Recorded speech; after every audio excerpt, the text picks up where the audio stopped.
Merci d'être là, ici, ce soir à Pont-de-l'Arche, où tout a commencé et où tout termine aujourd'hui. Et je veux remercier Richard de nous accueillir. Et merci Richard. Il était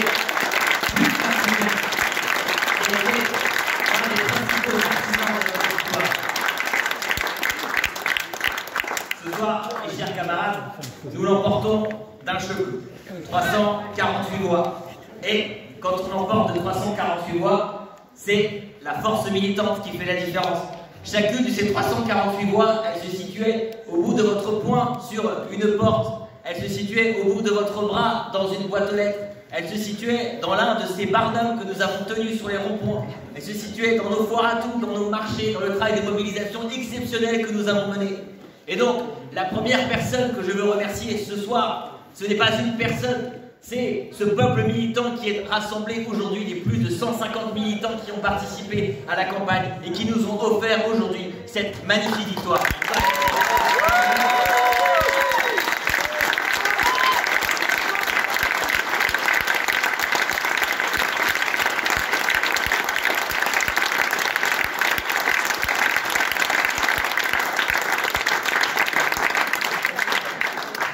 Je veux aussi évidemment remercier les camarades de Val-de-Reuil et son maire Marc-Antoine Chamet. Remercier évidemment Thomas Dupin, qui a été le directeur de la communication. Remercier la municipalité de Pont-de-l'Arche, les amis de Gaillon, les amis évidemment du canton de Bourtroude avec Mickaël et Nathalie et tous ceux qui les soutiennent. Remercier qui se sont terriblement mobilisés avec nous durant ces dernières semaines. Une campagne extrêmement intense, extrêmement difficile, mais qui a été un vrai moment de bonheur, je le crois. Un vrai moment de fraternité militante, un vrai moment de discussion, de rencontre. Et moi, ce soir, je ressors avec plein d'amis nouveaux et j'en suis très heureux. Toi aussi.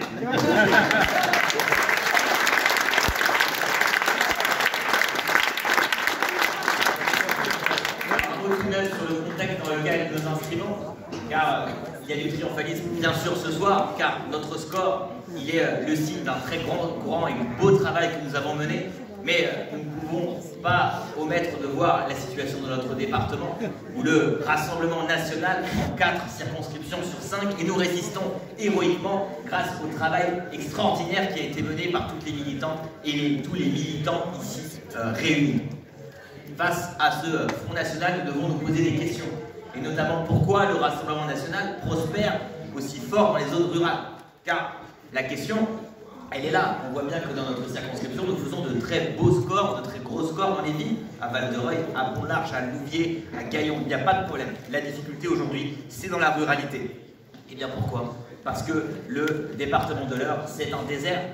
Désert de services publics, désert médical, désert de proximité. Et face à cette désertification, c'est là que le Rassemblement National prospère. Il y a une étude, je l'ai citée souvent en réunion publique, si vous venez souvent, vous l'entendez souvent, une étude qui prouve qu'il y a une corrélation entre le vote Front National et l'éloignement d'une gare.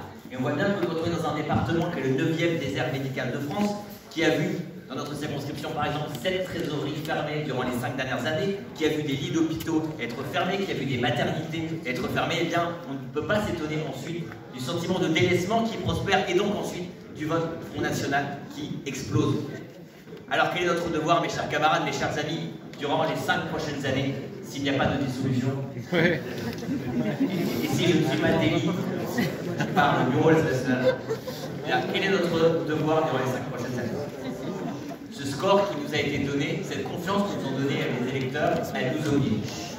Elle nous oblige à aller encore plus au contact des gens, à être encore plus en proximité que nous l'avons été durant les 5 dernières années, à reconstruire une démocratie aujourd'hui bloquée, qui est arrivée dans un état de délitement aujourd'hui, duquel nous pouvons revenir si nous ne travaillons pas fort. Il faut aussi reconstruire la gauche dans ce pays, mes camarades.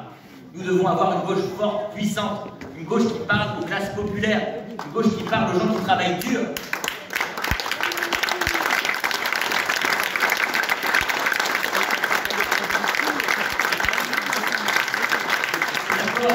La nouvelle union populaire, écologique et sociale, ce n'est qu'un début.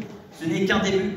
et je crois à la préfiguration peut-être d'un grand mouvement, d'un grand parti, en tout cas d'une recomposition qui doit nous amener à militer encore ensemble pendant les années qui viennent et à nous adresser aux gens qui souffrent. Et c'est ces gens-là qui, l'année prochaine, dans les prochains scrutins, ne voteront plus Rassemblement National, mais voteront pour nous. Et c'est nous